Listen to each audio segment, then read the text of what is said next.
आज के क्लास में हम फर्स्ट लेसन वन मರದ ಗಿಳಿ इसके वर्ड्स मीनिंग, कृतिकारर परिचय और पाठ प्रवेश लेसन को समझाएंगे। तो सबसे पहला ಕೃತಿಕಾರರ ಪರಿಚಯ। ಅರ ಮಿತ್ರ ಅವರು 1935ರಲ್ಲಿ ಮಂಡ್ಯ ಜಿಲ್ಲೆಯ ಅಕ್ಕಿಹೆಬ್ಬಾಳು ಎಂಬಲ್ಲಿ ಜನಿಸಿದರು।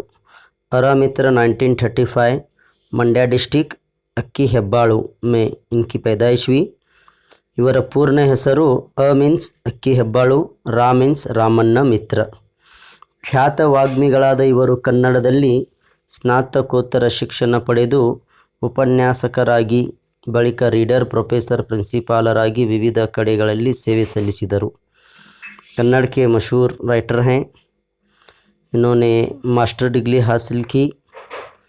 मास्टर डिग्री के बाद में फिर लेक्चरर बने, प्रिंसिपल बने, प्रोफेसर बने। अलग अलग जगह में इन्होंने खिदमत अंजाम दिए हैं। साहित्य क्षेत्रदಲ್ಲೂ ಇವರ साधने असामान्य। कन्नड़ की लिटरेचर के अंदर भी इनकी मेहनत बहुत है। अनगिनत इन्होंने किताबें लिखी हैं। कुछ किताबों के नाम यहाँ पे दिए हैं। ಆರಕ್ಷರತೆ ಮತ್ತು ಇತರ ಪ್ರಬಂಧಗಳು, ನಾನೇಕೆ ಕೊರೆಯುತ್ತೇನೆ ಮತ್ತು ಇತರ ಪ್ರಬಂಧಗಳು, ಚಂದೋಮಿತ್ರ, ಕನ್ನಡ ಮೇಘದೂತ, ಮಹಾಭಾರತ ಪಾತ್ರ ಸಂಗತಿಗಳು, ವಚನಕಾರರು ಮತ್ತು ಶಬ್ದ ಕಲ್ಪ, ಒಳನೋಟಗಳು, ಕವಿಗಳ ಬೆನ್ನೇರಿ, कैलासम, बदुकु बरह इत्यादि कृतिಗಳನ್ನು, ये सब उनके बुक्स के नाम। इनको मिलने वाले अवार्ड्स, ಇವರಿಗೆ ನವರತ್ನಾಂ ಪ್ರಶಸ್ತಿ, ವರ್ಧಮಾನ ಪ್ರಶಸ್ತಿ, ಕಾವ್ಯಾನಂದ ಪುರಸ್ಕಾರ, ಗೋರೂರು ಸಾಹಿತ್ಯ ಪ್ರಶಸ್ತಿ ಹಾಗೂ ಧರ್ಮಶ್ರೀ नगेराज प्रशस्तिಗಳು संदिवे। इतने इनको ये अवार्ड्स मिले हैं। इस किताब को इस लेसन को किस किताब से चुना गया है? ಮಹಾಭಾರತ ವ್ಯಾಸ ಪಾತ್ರ ಸಂಗತಿಗಳು ಪುಸ್ತಕದಿಂದ ಆರಿಸಲಾಗಿದೆ। वन मರದ ಗಿಳಿ लेसन को महाभारत पात्र संगतिಗಳು किताब से चुना गया है। एक मॉरल स्टोरी है। इस लेसन के अंदर एक शिकारी आता है जिसको बेड़ा कहते हैं, और एक हिरन है, और फिर एक तोता है, और फिर भगवान इंद्र है। तो इसके अंदर मेन जो कैरेक्टर है वो तोते की है। तोते की अच्छाई क्वालिटी को इंसान के अंदर भी लेना, इंसान भी अपनाना, ये मकसद है राइटर का। एक मॉरल स्टोरी, इमेजिनेशन स्टोरी है। वर्ड्स मीनिंग, आश्चर्य, तत्सम, अಚ್ಚರಿ, तद्भव, ताज्जुब, ಕಳಕಳಿಸು, मनोहर, प्रकाशिसु, ಹೊಳೆ, चमकना, शाइनिंग, ಗಳಿಗೆ, तद्भव, घटिका, तत्सम, 24 निमिषಗಳ ಕಾಲ, जैसे 24 घंटे के एक वक्त को हम एक दिन कहते हैं, तो 24 मिनट के एक अवकात को घड़िगे कहते हैं। दुर्बर, धरिಸಲಾಗದುದು, ಹೊರಲಾಗದುದು, यानी बहुत ज़्यादा बोझ, परेशान, तकलीफ़ वाला बोझ। ನಂಜು, विष, पॉइजन, पोटरे, मरदೊಳಗನ टोल्लाद भाग, दरख्त के अंदर रहने वाला एक खोखला जगह, जैसा दरख्त के छिलके वगैरह निकल कर गिर कर एक जगह बनता है, खुद ही उसके वो एक खोखला जगह। भोग, सुखद अनुभव, चैन सुकून पाने वाला, उसका मज़ा लेने वाला, लग्जरी लाइफ। लोकवर्तने, आमतौर पर लोगों की रहन सहन। संतोष, तत्सम, संतस, तद्भव, खुशी। नेक्स्ट, आश्चर्य, तत्सम, आसरे, आश्रय, तत्सम, आसरे, अवलंबने, डिपेंड, किसी पर डिपेंड होकर रहना। कृतज्ञ, उपकार स्मರಣೆ ಇಲ್ಲದವನು, एहसान को भूलने वाला। तत्वनिष्ठे, ನಂಬಿದ विचार, कुछ अच्छे उसूल, उसके प्रिंसिपल। बद्धनागिरुವುದು, श्रद्धे तोरिಸುವುದು, किसी चीज़ को अपनाना, फिक्स, उसी पर ही कायम रहना, उसूल बनाकर। दुरदृष्ट, ಕೆಟ್ಟ, ಅದೃಷ್ಟ, बदनसीबी, परहितकांक्षे, ಇನ್ನೊಬ್ಬರ ಒಳಿತನ್ನು ಬಯಸುವುದು, दूसरों के बारे में अच्छा भला सोचना। बीगु, इंबु, हिग्गु, संतोष, खुशी। मुद बोले तो भी खुशी, आनंद। वर, ಕೊಡುಗೆ, गिफ्ट। समृद्धि, समृद्धि का मतलब होता है यहाँ पे तरक्की। ये थे वर्ड्स मीनिंग। और इसके अलावा अभी बहुत सारे लेसन के अंदर भी वर्ड्स मीनिंग आएंगे, वो भी हम आपको समझाते जाएंगे। अभी पाठ प्रवेश। ನೆಮ್ಮದಿಯ ನಾಳಿಗಾಗಿ ಇಂದೇ ನಾವು ಒಳಿತಿನ ಹಲವನ್ನು ಕಲಿಯಬೇಕು। अच्छी चैन सुकून वाली अगर ज़िंदगी अगर हमारी गुजरना है तो हम आज ही कुछ अच्छे आदतों को सीखना चाहिए, कहता है। ಈ ಕಲಿಕೆಯು सीखना, ಕಲಿಕೆ लर्निंग पढ़ने से आती है, ಓದಿನಿಂದ, ಕೇಳುವಿಕೆಯಿಂದ सुनने से, समाजದಿಂದ समाज से इंसान सीखता है, प्रकृतिಯಿಂದ कुदरत से सीखता है, प्राणी पक्षिಗಳಿಂದ, हत्ता कि इंसान जानवर और परिंदों से भी कुछ सीखता है। हागाದರೆ सकारात्मकವಾಗಿ चिंतिसो ಒಳಗನ್ನಬೇಕು। हर चीज़ से सीखने के लिए उसकी मन की आँख खुली रहना चाहिए, पॉजिटिव थिंकिंग होना चाहिए। ಹಾಗೆ ಕಲಿತುದನ್ನು ಬದುಕಿನಲ್ಲಿ ಅಳವಡಿಸಿಕೊಂಡಾಗ ಪಡೆದ ಶಿಕ್ಷಣಕ್ಕೆ ಸಾರ್ಥಕತೆ ಸಿಕ್ಕಂತಾಗುತ್ತದೆ। जो इल्म हम हासिल किए हैं उस पर अमल किए तो ही हमारी ज़िंदगी कामयाब। ಪ್ರಕೃತ ಪಾಠದಲ್ಲಿ यानी इस लेसन के अंदर ಗಿಳಿಯೊಂದರ ಕೃತಜ್ಞತಾ ಭಾವವು सुंदरವಾಗಿ चित्रिಸಲಾಗಿದೆ। इस लेसन के अंदर एक तोते की एहसान को याद रखने की खूबी बताई गई है। ಪ್ರಕೃತಿಯನ್ನು ಪ್ರೀತಿಸಬೇಕು, ಕುದರತ್ को हमें चाहना, कुदरत को बचाना। ಪ್ರೀತಿಸುವುದರ ಸಂಕೇತವಾಗಿ ನಮ್ಮ ಪರಿಸರವನ್ನು ಸದಾ सस्य समृद्धವಾಗಿರುವಂತೆ ಇರಿಸಿಕೊಳ್ಳಬೇಕು। हमारे आसपास का माहौल को पाक साफ भी रखना, उसे हरा भरा भी रखना, मतलब पेड़ पौधे लगाना चाहिए। ನಮ್ಮ ಸರ್ವಾಂಗೀಣ ಬೆಳವಣಿಗೆಗೆ ಕಾರಣಕರ್ತರಾದ ಎಲ್ಲವನ್ನು ಕೃತಜ್ಞತೆಯಿಂದ ಗೌರವಿಸಬೇಕು ಎಂಬ ಸಂದೇಶ ಇಲ್ಲಿದೆ। जो हमें मदद किए हैं मुश्किल के वक्त में या हमारी तरक्की के लिए जिनका हाथ है, जिनका सहारा है, ऐसे लोगों को हम ज़िंदगी में याद रखना चाहिए, भूलना नहीं। उनसे काम लेने तक, उनका एहसान लेने तक उन्हें याद रखें। फिर हमारा मकसद पूरा होने के बाद में हम उनको भूल जाए, ऐसा नहीं होना चाहिए। जो भी हमें ज़िंदगी में किसी न किसी वक्त याद किए हैं तो उनको भी और उनके एहसान को भी याद रखना ही एक इंसानियत है। क्योंकि ये एक मॉरल स्टोरी है छोटी सी, उसके अंदर यही बताया गया है।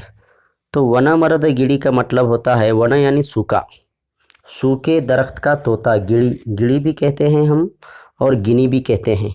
वना व्यंजन वाला वना आया बोले तो जंगल होता है, ये स्वर वाला ओ है। वना मतलब सूखा, सूखे दरख्त का तोता। एक दरख्त के अंदर तोता रहता है तो फिर वो तोते की क्या अच्छी एक अखलाक क्या है ये हम देखेंगे। काशिಯಲ್ಲಿ ಒಬ್ಬ ಬೇಡನಿದ್ದನು। काशी एक प्लेस है, तो वहाँ पे एक ಬೇಡ रहता था। ಬೇಡ का मतलब शिकार करने वाला, जानवरों को शिकार। ಅವನು ಎಂದಿನಂತೆ ಬೇಟೆಯಾಡಲು ಹೊರಟ, यानी उसका हर रोज़ का काम था शिकार करना, शिकार करने के लिए निकल पड़ा। ಪ್ರಾಣಿಗಳನ್ನು ಕೊಲ್ಲಲು ಅವನು ವಿಷ ಸವರಿದ ಬಾಣಗಳನ್ನು ಸಿದ್ಧ ಮಾಡಿಕೊಂಡಿರುತ್ತಿದ್ದ। जानवरों को मारने के लिए वो तीर को जहर में भिगाकर रख लिया करता था। वो तीर थोड़ा सा लग जाने के बाद में जानवर मर जाए, फिर उसको ले जाकर बाज़ार में बेचकर वो अपनी गुजारा करता था। तो उसके पास जहर आलूदा तीर होते थे, विषय सवरिद बाना, ये भी क्वेश्चन का आंसर है। ये बाना तगुलिद ಕೂಡಲೇ यानी वो टच होने के बाद में, तगुली यानी टच होने के बाद में प्राणिಗಳು ನಂಜಾಗಿ ಸಾಯುತ್ತಿದ್ದು। ನಂಜು मतलब सेप्टिक होना, जहर का एक असर होकर वो जानवर मर जाया करते थे। ಬೇಟೆಗಾರನು ಕಣ್ಣಿಗೆ ಬಿದ್ದ ಒಂದು ಜಿಂಕೆಯನ್ನು ಬೆನ್ನಟ್ಟಿದ್ದ। एक मरतबा उसके आँखों में आँख को नज़र आया, हिरन नज़र आई उसे दूर से, हिरन उसके आँखों को नज़र आई, दिखाई दी। ಕಣ್ಣಿಗೆ ಬೆನ್ನಟ್ಟಿದ, उसे फॉलो किया। ಅದು ಬಾಣಕ್ಕೆ ಗುರಿಯಾಗುವಷ್ಟು दूरಕ್ಕೆ ಬಂದಾಗ, यानी एक अंदाज़ा, इतने दूर से मैं तीर चलाया तो वो तीर जाकर हिरन को लग सकता है। जो डिस्टेंस मेंटेन है उसको ಬಾಣಕ್ಕೆ ಗುರಿಯಾಗುವಷ್ಟು दूर कहते हैं। विषयुक्त ಬಾಣವನ್ನು ಎಳೆದು ಬಿಟ್ಟ, जहर आलूदा तीर को खींच कर छोड़ा। जितना ज़्यादा जोर खींचते हैं उतना दूर चला जाता है तीर। ಆದರೆ लेकिन ಜಿಂಕೆ हारी तप्पिಸಿಕೊಂಡಿತು, हिरन क्या है नहीं वो छुका ली, तप्पिಸಿಕೊಂಡಿತು। जंप करने के बाद में, हारी यानी जंप की, वो जंप करने की वजह से उसको नहीं लगा वो तीर। आ बानो ಒಂದು ಮರಕ್ಕೆ ತಾಕಿತು, वो जाकर एक दरख्त को लग गया। विषद प्रभावದಿಂದ आ मर ಒಣಗಿ निंतितु, जहर का असर होने की वजह से वो दरख्त सूख गया। ಅದರ पुष्प समृद्धि, वो दरख्त के फूल फल समृद्धि, उसके फल, हसिरिन सिरी यल्लवु मायावादव, उसके जो हरे हरे पत्ते थे वो सब गायब हो गए, यानी मतलब झड़ गए जहर के असर की वजह से। ಅಲ್ಲಿ ಬಹುಕಾಲದಿಂದ ಒಂದು ಗಿಳಿ ವಾಸ ಮಾಡುತ್ತಿತ್ತು, यानी वहाँ बहुत ज़माने से एक तोता रहा करता था उस दरख्त में। मरवनिಗೆ निंतरू गिड़ी आ मರದ ಪೊಟರೆಯನ್ನು ಬಿಟ್ಟು ಹೋಗಲಿಲ್ಲ। दरख्त सूखने के बाद में भी वो तोता उस दरख्त को छोड़कर कहीं नहीं गया, वहीं पे रहता था। ಅಲ್ಲಿ ಸಂಚರಿಸುತ್ತಿದ್ದ ಇಂದ್ರ ಇದನ್ನು ನೋಡಿದ, ಅವನಿಗೆ ಆಶ್ಚರ್ಯವಾಯಿತು। ಗಿಳಿಯನ್ನು ಕರೆದು ಇಂತಹ ವನಮರದಲ್ಲಿ ಏಕೆ ವಾಸ ಮಾಡುತ್ತಿದ್ದೀಯ ಎಂದು ಕೇಳಿದ। ಆ ಮಾತಿಗೆ ಗಿಳಿ ಹೀಗೆ ಹೇಳಿತು, वहाँ से एक मर्तबा बाय चांस इंद्र भगवान वो गुज़र रहा था, तो ये सूखे दरख्त में रहने वाले तोते को देखकर उसे ताज्जुब हुआ, क्योंकि आमतौर पर जो परिंदे होते हैं वो हरे भरे फूल फल वाले दरख्त में होते हैं, और ये जो तोता है सूखे दरख्त में था। इसके लिए उसे ताज्जुब होकर उसे बुला को पूछा, क्यों तू ऐसे सूखे दरख्त में रह रहा है। तो इंद्र के इस सवाल को जवाब देता है तोता। क्या देता है देखो, ये इंपॉर्टेंट पैराग्राफ है, इसे अंडरलाइन कर लो। हलवारू वर्षದಿಂದ ಈ मर ನನಗೆ आश्रय ಕೊಟ್ಟಿದೆ, बहुत सालों से ये दरख्त मुझे सहारा दिया है, रहने के लिए जगह दिया है। हन्नु ಕೊಟ್ಟಿದೆ, फल दिया है। हसिರು ಬಣ್ಣದಿಂದ ನನ್ನ ಮನಸ್ಸಿಗೆ ಮುದ ನೀಡಿದೆ, हरे हरे पत्तों से कहनी ये मेरे दिल को खुशी राहत पहुंचाया है। ನೆರಳು ನೀಡಿದೆ, मुझे छाँव दिया है। ಆದರೆ लेकिन ಈಗ ದುರದೃಷ್ಟದಿಂದ ಅದನ್ನು ರೋಗ ಬಡತನಗಳು ಕಿತ್ತು ತಿನ್ನುತ್ತಿವೆ। इसकी बदनसीबी है कि इसे गरीबी आ गई है, बीमारी लग गई है। दरख्त की गरीबी क्या, उसके फूल फल पत्ते सब निकल जाना वो उसकी गरीबी है, एक बीमारी है। उसे पता नहीं तोते को तीर लगने की वजह से ऐसा हो गया बोल को, वो एक स्टोरी ख़त्म हो गई। वो जो शिकारी था वो चला गया। अब जो भी आगे स्टोरी चलेगी तोते की चलेगी, तोता और इंद्र के दोनों के दरमियान में डिस्कशन। तो तोता कहने लगा इंद्र से कि इसकी बदनसीबी है ये दरख्त की, कि इसके जो फूल थे पत्ते थे वो सब क्या है नहीं चले गए हैं, यानी इसे बीमारी लगी, इसकी गरीबी आ गई है कर को कहकर तोता इंद्र से कहता है। फिर आगे देखें क्या उसका जवाब दिया तोता। ಹೀಗೆಂದು ಈ ಸ್ಥಿತಿಯಲ್ಲಿ ನಾನು ಅದನ್ನು ಕೈಬಿಟ್ಟು ಬೇರೆ ಕಡೆ ಹೋಗಿ ಆ ಮರಕ್ಕೆ ಕೃತಜ್ಞನಾಗಲೆ। जब इसे परेशानी आई, गरीबी आई, इसके ऊपर हालात आए, मुश्किलात आए, तो मैं दूसरे तरफ जाकर क्या मैं इस दरख्त के लिए एहसान फरामोश बनूं जो मुझे ज़िंदगी भर इसने साथ दिया है। जब इसे परेशानी आ गई तो मैं उसे छोड़कर जाना एक बेईमानी है, कहता है तोता। ನಾನು ಎಲ್ಲೋ ಹೋಗಿ ಆಹಾರವನ್ನು ಸಂಪಾದಿಸಿಕೊಂಡು ಬರುತ್ತೇನೆ, मैं कहीं पर तो जाकर खाना लेकर आता हूँ, खा कर आता हूँ। आदरे वास मात्र इल्ले, लेकिन रहना मेरा यहीं पे, वास मतलब रहना, मैं यहीं पे रहता हूँ। ये जो पढ़ रहा हूँ मैं इसे अंडरलाइन कर लो। ಸುಖ ಸಂಪತ್ತಿನ ಕಾಲದಲ್ಲಿ ಜೊತೆಗಿದ್ದವರು ದುರ್ಬಲ ಗಳಿಗೆಯಲ್ಲಿ ಕೂಡ ಅವರ ಜೊತೆಗೆ ಇದ್ದು ಉಪಕಾರ ಸ್ಮರಣೆ ಮಾಡಬೇಕು, ಅದಕ್ಕೂ ಒಳ್ಳೆಯ ದಿನ ಬರಲಿ ಎಂದು ಹಾರೈಸಬೇಕು। जिनके साथ हम खुशियों वाले दिन में, राहत चैन सुकून वाले दिन में उनके साथ रहते हैं, जब उनको कुछ परेशानियां, हालात, तकलीफ़ें, हादसात होते हैं तो हम उनको छोड़ना नहीं चाहिए। उन्हीं के साथ रहकर उनको तसल्ली बख्श जुमले कहते हुए, हिम्मत अफजाई करते हुए क्या है नहीं, और वो जो हमें एहसान किए हैं उस एहसान को याद करते हुए हम उनके साथ रहना चाहिए। फिर क्या करना, ಅದಕ್ಕೂ ಒಳ್ಳೆಯ ದಿನ ಬರಲಿ ಎಂದು ಹಾರೈಸಬೇಕು, पहले वाले भले दिन, सुकून वाले दिन फिर लौट कर आना चाहिए, ऐसा हम दुआ करते रहना चाहिए। जिन लोगों के साथ थे हमें खुशियों वाले दिनों में, उनको अगर कोई परेशानी आ गई तो हम उनको छोड़कर जाना बेईमानी है। ना छोड़कर जाते हुए वहीं रहकर हम उनकी क्या है नहीं अच्छाई के लिए, भले के लिए दुआ करते रहना। नेक्स्ट, इंद्रनिಗೆ ತುಂಬ ಸಂತೋಷವಾಯಿತು, इंद्र को बहुत खुशी हुई ये बात सुनकर, कितना एक जानवर होकर ये बात कर रहा है। ಗಿಳಿಯ ನಡತೆ ಕೂಡ ಸಾಮಾನ್ಯವಾದ ಲೋಕವರ್ತನೆಗೆ ವಿರುದ್ಧವಾಗಿದೆ। तोते की जो आदत है, जो कैरेक्टर है, ये आमतौर पर लोगों से हटकर है। तो लोकवर्तने आमतौर पर लोगों क्या है नहीं सेल्फिश होते हैं, काम रहे तक गर्ज रहे तक रहते हैं, जब काम निकल गया तो छोड़ जाते हैं। तो ये तोता कितनी अच्छी बात कहता है, लोगों के ख्याल से इसका ख्याल अलग है, अपोज है ಎಂದುಕೊಂಡ। ಹೀಗೆ ಎಂದುಕೊಂಡ ಆ ಗಿಳಿಯ ತತ್ವನಿಷ್ಠೆಯನ್ನು ಮೆಚ್ಚಿಕೊಂಡ उसके उसूल को बहुत पसंद किया तत्वनिष्ठे मीन्स उसके उसूल अच्छे उसूल पसंद किया कौन इंद्र ಮನುಷ್ಯನ ಆದರ್ಶ ಬದುಕಿಗೆ ಈ ಸೂತ್ರ ಮಾದರಿಯಾಗಬಲ್ಲದು इंसान को क्या है नहीं ये फार्मूला एक आइडियल बन सकता है नमूना बन सकता है ಮಾದರಿ ಎಂದುಕೊಂಡ समझावने ಹೀಗೆ ಪರಹಿತಕಾಂಕ್ಷಿಯಾಗಿರುವ यानी दूसरों के बारे में भला सोचना अच्छा सोचने वाला परिंदा ಗಿಳಿರಾಯನಿಗೆ यानी तोते कुछ कह रहा है उन्हें ಗಿಳಿರಾಯನಿಗೆ ಏನಾದರೂ ವರವನ್ನು ಕೊಡಬೇಕು ಎಂದು ತೀರ್ಮಾನಿಸಿದ कुछ ना कुछ मैं इसे तोहफा देना बोल को उसने ठान लिया किसने इंद्र ಅದರ ಶ್ರದ್ಧೆಯನ್ನು ಮೆಚ್ಚಿ ಏನಾದರೂ ವರವನ್ನು ಕೇಳು ಕೊಡುತ್ತೇನೆ ಎಂದ उसकी ईमानदारी को कबूल कर कर पसंद करके इंद्र कहता है तो क्या पूछता पूछ में देने के लिए तैयार हूँ क्योंकि मैं भगवान हूँ ಅದು ಎಂಥ ಜನ್ಮ ಬಯಸಿದ್ದರೂ तोता कैसी लाइफ मांगना चाहता वैसी लाइफ देने के लिए तैयार था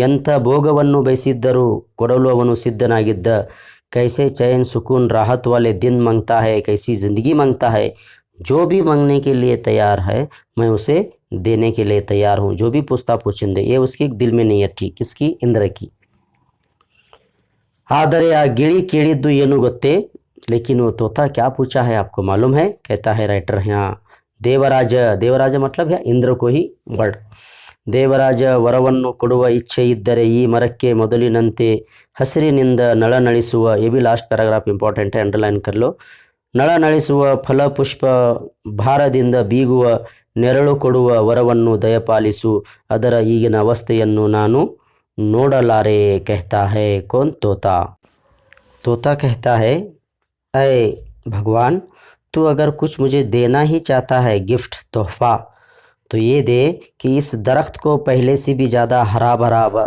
कर नळनळिसुव हरे भरे पत्तों से चमकने वाला फल पुष्प भारदिंद बीगुव इतने इस पर फूल आए फल आ जाए कि जिसकी वजन से फलों की वजन से इसकी टहनियाँ झुकने लगे और ये खुश हो जाए नेरಳು ಕೊಡುವ छाँव देने वाला तोहफा क्या कर दे ಅದರ ಈಗಿನ ಅವಸ್ಥೆಯನ್ನು ನಾನು ನೋಡಲಾರೆ जो इसकी अब की जो हालत है मैं इसे देख नहीं सकता पहले जैसा था उससे भी इसे अच्छी हालत में तू इसको बना दे अब जो इसकी जो हालत है बीमारी वाली सूखा मैं इसे देख नहीं सकता ये थी तोते के अंदर रहने वाली एक इंसानियत की क्वालिटी मुश्किल के अंदर हम साथ रहकर उनके लिए हम दुआ करना चाहिए एक तोते की खूबी थी राइटर इसको बताया है तो ये था फर्स्ट लेसन बहुत अच्छा लेसन था बहुत आसानी के साथ हमने इसको समझाया है बार बार आप भी सुनेंगे तो समझ में आएगा आपको भी